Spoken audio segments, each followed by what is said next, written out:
they would not plant crops in that, and that the federal government would subsidize it in lieu of creating water basins or water pools. That would be the biggest effect on the flooding that happens all the way down to Des Plaines. I discussed this with former Mayor Dick Welton many times. There's a trailer up at Wadsworth Road and 41, and this lady does have plans still to this day. She would not let me have them at this time, but I will get copies of those.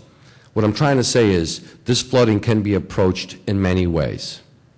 I haven't seen the previous administrations of recent time put anything into play. One thing that I know Gurnee would love to see, from speaking with many people, is a downtown area. And if you go to such places as Naperville and Plainfield, they have implemented their wonderful rivers and creeks and that into a river walk. Can that be done here? Is it a dream that Gurnee would like to embark on? I propose going in that direction by putting in a metro station where a train station once stood. And once we can accomplish that, then the confidence of the people will be stronger and the spirit will drive us to go even further. So is there hope on the east side of Gurnee? And I believe that there is. All we have to do is get together and make it happen. The other thing quickly is a train station will cost some money, but if we can afford a luxury such as a swimming pool, and I'm not against the swimming pool, but the village has been paying nearly $400,000 a year for 9 or 10 years now with another 11-year commitment. And we don't get anything back for that. We still have to pay to participate in that pool or to use that pool. The Gurnee Village Board did not assure us of any take of revenue. There was just a promise of giving them $6 million. Surely a train station which operates 365 days a year that could help the traffic congestion, the pollution, you name the benefits that a train station could bring to Gurnee, surely give us the reason to invest in something that would help everyone. Thank you.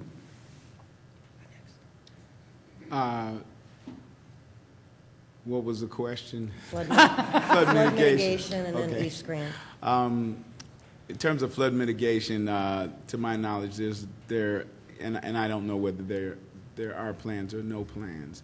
I'm not involved in any discussion. I have not been involved in any discussions about mitigating the flood problem in our town.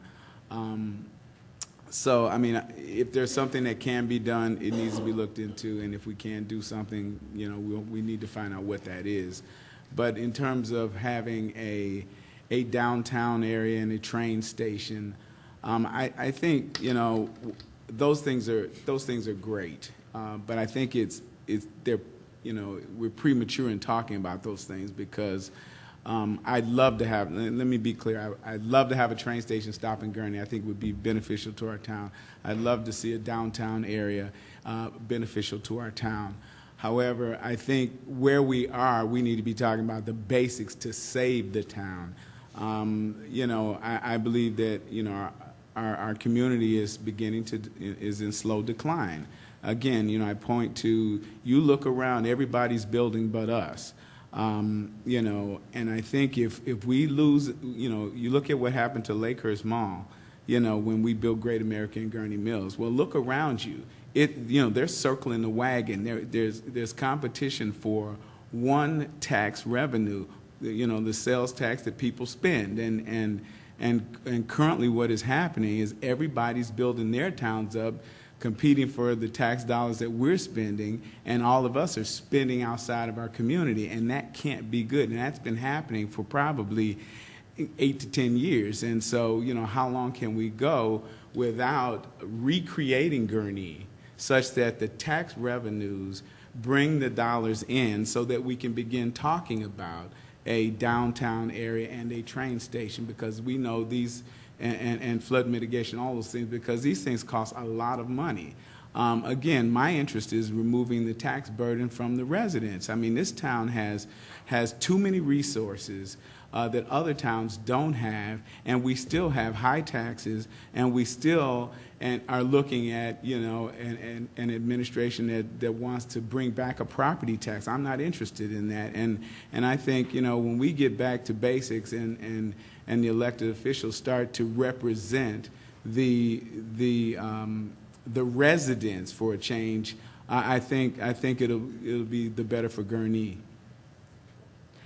Okay, I will address the flood mitigation East Grand. This administration has no plans to bring back the property tax. There's no need to bring back the property tax with all the groundwork we've laid for the next few years and the upcoming changes in our fiscal health. We do not need a property tax. Flood mitigation.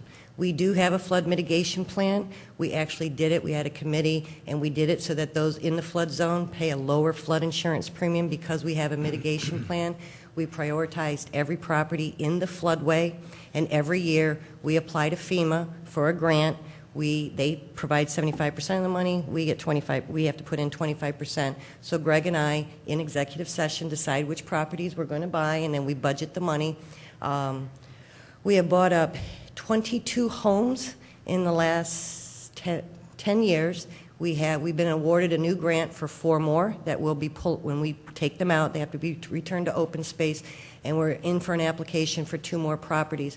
Every time we take a property out of the floodway, it creates compensatory storage, which means there's a place for the water to sit until the river recedes. So in our last 2 floods, and especially the one that we sandbagged, our cost was about $250,000 to $260,000, and once it's declared a disaster area, we get reimbursed for it, so it's not costing us millions of dollars. But we do have a plan. The best way to tackle this is to get the homes out of the floodway. Now, there are other homes in that area that are in a flood zone, and those have to be built above the base flood elevation. If you notice, that's why the Gurnee Community Bank is so high. But homes that are in the floodway, which means that's where the river is going to go, we are removing them. And these maps were done long after those homes were ever built. We've also, right now, are the escrow agent to restore more wetlands north of Gurnee. The county did a very large project, millions of dollars, and it has made an amazing difference in the last 2 floods, and now we're sponsoring another project to restore additional wetlands that acts like a sponge, holds the water, and then the river slowly recedes. So every time we do that, it means less homes and businesses are impacted, and I truly think within the next few years we won't even have any road closings in a flood zone. We've bought up that much property, and we will continue until every home that's on the list has been purchased. East Grand, huge challenge. It's always on my radar.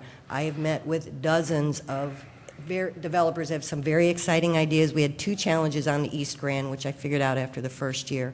One was the Grand 41 project, major project, millions of dollars, and it is going to be, and it is right now, a terrible headache that is going to last for 2 years.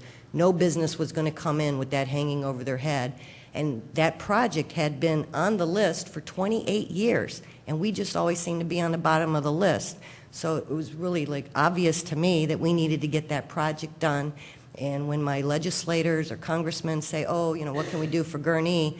I said, I need this project done. Don't worry about anything else. I want one thing, and that's all. And I talked about that over and over and over again, groveled, begged, and we have, after 28 years, finally got the Grand 41 project started, long overdue.